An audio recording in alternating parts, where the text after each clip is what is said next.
सच बोलना, खुद से सच बोलना कि हाँ मैंने अपना 100% नहीं दिया था, जो भी रीजन था, रीजन तुम नीचे लिस्ट डाउन करोगे तो तुम्हें उसमें इंप्रूवमेंट करने में बहुत मदद हो जाएगी। मेरा रीजन डिस्ट्रैक्शन था, मेरा रीजन फोन था, मेरा रीजन एक दोस्त था, मेरा रीजन कोई गेम थी, जो भी था, ठीक है, लैक ऑफ रिविजन थी, लैक ऑफ प्रैक्टिस था, जो भी रीजन था यार, अगर तुम उसको सुधारने के लिए तैयार हो एंड बहुत मेहनत करने के लिए तैयार हो, हर चीज जो मैं कहूंगी वो करने के लिए तैयार हो, तो yes you should go for a drop. मैं फिर से बोल रही हूँ, ये जो समय है ना, ये जो साल है, ये करियर डिसाइडिंग साल होता है। करियर डिसाइडिंग का क्या मतलब है कि मान लो तुमने एमबीबीएस करने के बाद एक साल का गैप ले लिया, कोई फर्क नहीं पड़ेगा, you will still remain doctor.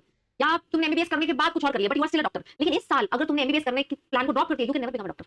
समझ रहे हो? तो ये साल एक डिसाइडिंग साल है कि तुम्हारा नाम फ्यूचर में बदलने वाला है कि नहीं। ये साल एक डिसाइडिंग साल है कि तुम्हारे अगले 80 साल बदलने वाले हैं कि नहीं, अगले 8 महीने में। क्या तुम अगले 8 महीने अपना दिल जान सब कुछ झोंक सकते हो? क्योंकि इस बार जो मेरी मेंटरशिप में बच्चे आ रहे हैं उनको मैंने आसानी से नहीं छोड़ना है। इस बार मुझे वैसे बच्चे नहीं चाहिए जो थोड़ी सी मेहनत करके आ रही है तो ज्यादा हो गया, तुमसे नहीं हो पा रहा, प्रेशर नहीं हैंडल कर रहा। नो नो नो, मुझे ऐसी एक मेंटल आदमी चाहिए जो कैसी भी सिचुएशन है, कैसा पेपर है, उसको फोड़ के आ पाए। तो मैं अपनी मेंटरशिप में उस बच्चे को ले ही नहीं हूं जो बच्चा कम मेहनत करने के लिए रेडी हो, या जो बच्चे को प्रॉब्लम हो ज्यादा पढ़ने से, ज्यादा पढ़ने के लिए रेडी हो, पूरी मेहनत करने के लिए रेडी हो, तो लेना मेंटरशिप में आना। ठीक है। अब आते हैं उन बच्चों की जो ऑलरेडी 2 साल ड्रॉप कर चुके हैं, not even 1 2 years and more than 2 years को मैं इकट्ठा देखूंगी।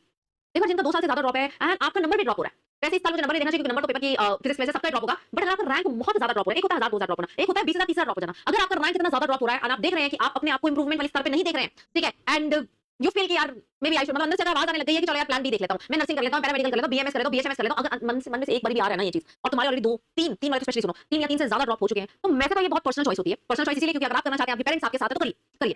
लेकिन मैं अगर मोर देन 3 ड्रॉप्स वालों को बोलूंगी तो आई वुड से कि अब अपना 1 साल और मत लगाओ स्पेसिफिकली इसके लिए। ऑलरेडी बहुत साल हो चुके हैं, आप बहुत सारे और करियर ऑप्शंस है, बहुत सारी और प्रोफेशनल डिग्रीज, आप न्यूट्रिशन में जा सकते हो, फिजियोथेरेपी में जा सकते हो, आप आयुर्वेद में जा सकते हो, जो बहुत अच्छे प्रोफेशनल डिग्रीज है जिनके द्वारा भी तुम डॉक्टर ही बनते हो। आयुर्वेदिक वाले भी डॉक्टर हैं, होम्योपैथिक वाले भी डॉक्टर हैं, वो चीजों को परस्यू कर लो। ठीक है। और बात आई कि क्या मैम इसके साथ मैं पार्शियल ड्रॉप ले लूं? मैं पार्शियल ड्रॉप के हक में भी नहीं होती हूं, इसीलिए क्योंकि यार नीट का एग्जाम इस साल देखना कैसा है, उसके लिए आपको 100% 24/7 डेडिकेशन सिर्फ उसके लिए चाहिए। जो बच्चा पार्शियल ड्रॉप लेता है ना, उसका 1 साल ना अपनी एक्चुअल डिग्री में भी फोकस नहीं कर पाता, जो वहां पर उसको एंजॉय करना है, जो वहां पर उसको सीखना, वो भी नहीं कर पाता। इसके चक्कर में ना ये अच्छा हो पाता। तो I don't usually support partial drop. लेना तो कंप्लीट कर लो, नहीं लेना तो फिर यार अच्छे से अपनी नई वाली डिग्री पे जाओ, नए कॉलेज में जाओ, नए दोस्त बनाओ, अपनी जिंदगी आगे जियो। ठीक है। लेकिन जो बच्चे ले रहे हैं इनको तो यार लेना ही चाहिए अगर डॉक्टर बनना है। इसमें से जो बच्चे ले रहे हैं, फ्रस्ट्रेशन मैं बता रही हूं लेवल नंबर 3, मतलब मल्टीप्लाई बाय 3, जितने सालों का ड्रॉप है ना उतने 3 गुना 4 गुना तुम्हारी फ्रस्ट्रेशन होने वाली है। ठीक है। लेकिन उसको पार करने के लिए तैयार हो, उसके लिए एक अभी से फोकस स्टेट रहना पड़ेगा यार।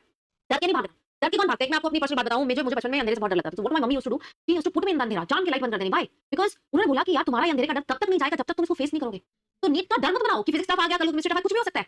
फेस करो उसे, मेहनत तो नहीं करो कि यार कैसा पेपर है, मैं रेडी हूं। और ऐसी मेहनत मैं तुम्हें अपने बैच में करवाने वाली हूं। नया बैच लॉन्च हो रहा है। पिछले साल जिन जिन बच्चों को मैंने तैयारी करवाई, वो क्वेश्चन भी सॉल्व कर पाए जो बाकी बच्चों को नहीं आते थे। रामदेव मिश्रा मेरे एक दिन पहले मैंने ना 20 घंटे लेकर पूरी बायो कराई थी, उसमें भी वो इंक्लूडेड है।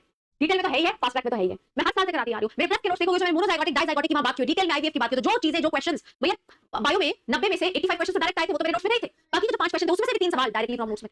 तो यार उसी तरीके से मैं अपना अगला बैच स्टार्ट करने वाली हूं 2026 वालों के लिए। और जैसे जैसे पेपर की टफनेस हो रही है, मैं अपनी टफनेस बढ़ाने वाली हूं, क्योंकि इस साल अब मुझे आपके 340 नहीं, मुझे 360 नंबर चाहिए। लेकिन मुझे वो बच्चे चाहिए जो दर्द सह सकते हैं, जो प्रेशर सह सकते हैं, जो स्ट्रेस के लिए रेडी है। पहले से मेंटल प्रिपरेशन करके आना है। यहां से प्रिपेयर तुम हो गए तो ऑटोमेटिकली तुम अपने तुम्हारे एक्शन उस टाइप के होंगे, एक्शन उस टाइप के, तुम्हारा रिजल्ट उस टाइप का निकलेगा। अब जैसे मैंने 2024 में बच्चों को 360 में से 360 ला कर दिए हैं, 2026 वालों के लिए भी मेरा वही एम है। तो बैच शुरू हो रहा है फिनिक्स 2.0, ये one of the best batch है जिसमें से अकेडमी से सबसे ज्यादा सिलेक्शन आते हैं और आने वाले हैं इस साल भी, जहां पर मैं तुम्हें कंप्लीट सिलेबस कराने वाली हूं। फिजिक्स केमिस्ट्री बायो तीनों चीजें बेटा इसमें इंक्लूडेड है। डेली लाइव क्लासेस होंगे, डेली प्रैक्टिस क्लासेस भी होंगी। मैंने न्यू ऐड किया।